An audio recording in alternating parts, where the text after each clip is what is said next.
we know that the school district is doing many facility projects, and we look within the rules of the program and identify projects that are eligible for different funding sources.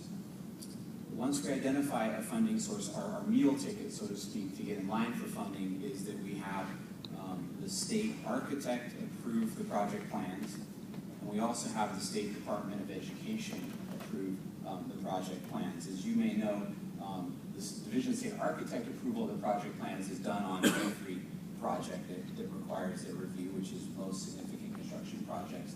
The Department of Education approval process is a process that the school district goes through specific to the state funding.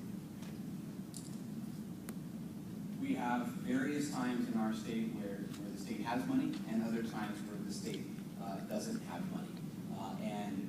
The state prioritizes projects that are construction ready.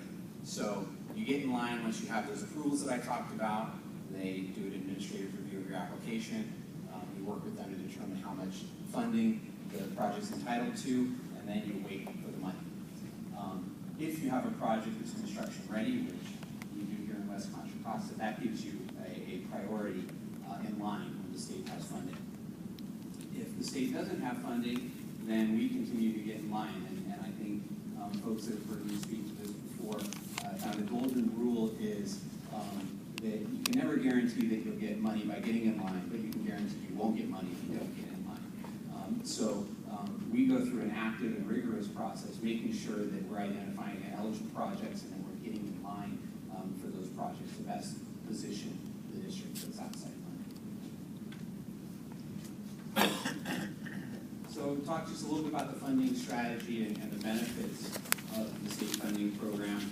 The district has actively participated in this program throughout the life cycle of the local bond program, the $1.6 billion program that President Ramsey mentioned. And every dollar that the district has received has dollar for dollar reduced the need of local bonds for its projects. This is extra money. As I mentioned, the district is well positioned and it fits in well with how the state funding works because it has an active program in construction-ready projects. That gives it priority over other districts in the state that doesn't have projects that are ready to go. Sometimes a funding opportunity will become available after a project is completed, and we're still able to pursue that funding, and in that case, that funding may reimburse local bond funds that the district fronted up front, freeing up those bond funds to be available for a future project, which is another way to leverage and is another great opportunity. And it's important to point out that even though this money is, as I said, free money that you can bring to your program, not all districts pursue this funding. It is competitive, and the fact that the district pursues it again, I think, just is a value to the students in the community because, again, it brings more money to the table. Yes? What's the reasons for not pursuing this type of funding? That's a good question. Some districts don't put in the time and effort of understanding the program. It can be cumbersome and complex. There are some additional hoops that you have to jump through, but I think as you'll see as we get into the dollar values, that chasing that money is worth the hassle. Some districts, though, and there's some parts of the state where the mindset is they don't want to deal with state agencies if they can all avoid them, and some have opted to go at it on their own. It's also inconsistent, as I mentioned, and so some districts don't have the local capacity to front projects and deal with that cash flow issues that come up with having additional funding sources, and so again, they may choose not to participate. Do you have some examples of districts that have refused to participate in the program that are larger? There was a Larger than what?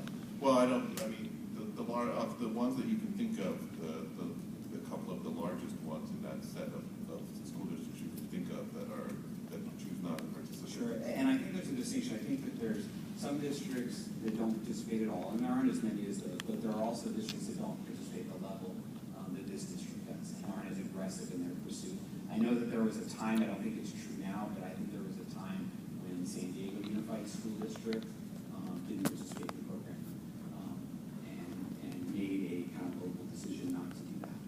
that's an example, again, I don't think that's currently the case, but that was a district that did that.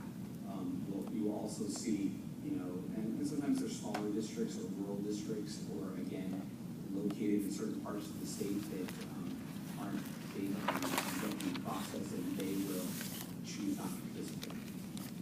Are there additional requirements that they have to go through? Like our district chooses to use PLAs a lot, but would that be, something like that be mandatory if you participated in?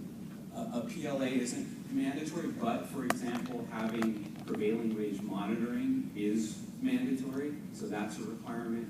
Pre-qualification of contractors is a requirement. The Department of Education approval that I mentioned is a requirement. If you do go on your own, you self-certify that you're meeting those standards. And you have to deal with the bureaucracy, which is time and effort to procure the funding. Okay, just to go back to your first point, the prevailing wage rules apply no matter what they're paying extra for is to show that they're monitoring. Correct. Okay. So there's a requirement that the prevailing wage is the law, so there's no issue there, but there is a monitoring requirement on state bond funded projects. Thank you. So would it be fair to say that,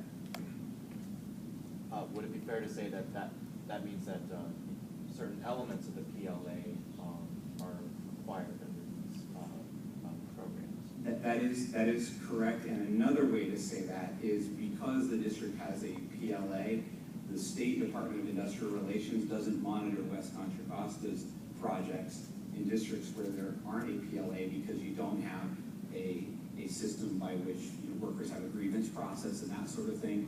The state does an enforcement process that districts have to participate in, and contractors have to participate in. Thank you. Actually, my question is in two parts. Firstly, are there any matching fund requirements? Ms. Buttermilk, are there any matching fund requirements for taking the state money? And secondly, what added conditions do these require the recipient beyond what would otherwise be done? I think I covered really the major additional requirements, the Department of Education review of the plans. Again, all the things that you have to do are required in the education code, so it's really a review to make sure they're being done. The prevailing wage monitoring, that sort of thing. So most of the additional requirements are not things that you don't have to do. Otherwise, they're having the state review that you have done them.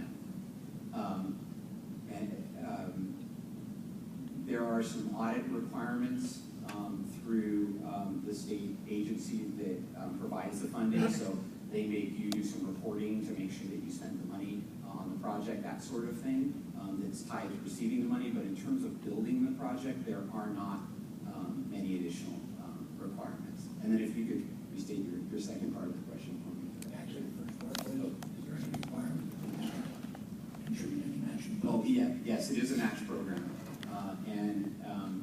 There are a variety of programs, but the main programs are either a 50-50 match, or the state provides 60% and the district provides 40% under the current programs.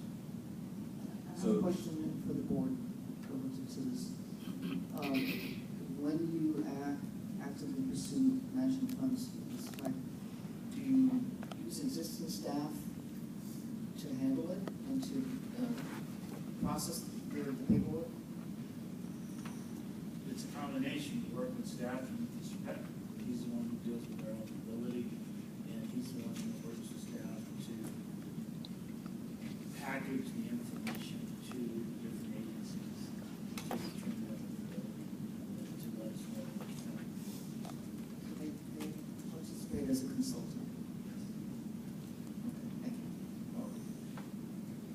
Yes. I have a question, maybe this is better at the end, where you can pretend to be Nostradamus and predict the future of the program, but for the matching thing, would you address whether that's going to stick in the future? Because I know that there have been some discussions at the state level about changing how they dole out the money.